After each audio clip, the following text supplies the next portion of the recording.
Welcome. In this video, I'll show you how to connect Smartsheet to Teams or Microsoft Teams. All right. So first up, go ahead and log into both of your Smartsheet account and Teams account. All right. So why is this integration important? Well, first up, you can send notifications from Smartsheet to a public Teams channel or as a direct message.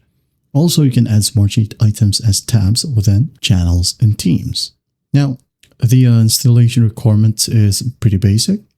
Make sure that you are either a global administrator, an application administrator, or a cloud application administrator.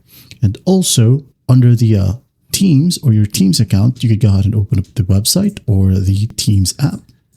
All right, it doesn't really matter. Now, what you'll do in here is just go ahead over to the left panel and you should be able to see app section. Now, if you can't find the app section, well, that means you are logged into a personal Teams account. All right.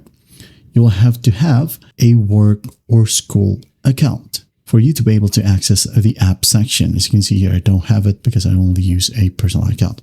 So basically just click on the app section, click on it. And then once done, just use the search bar to find Smartsheet. Then select it.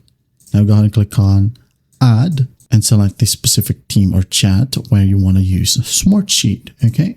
Also, don't forget to choose the desired location. Now that'll be a prompt in the next pages where it will ask you to sign in with your Smartsheet account.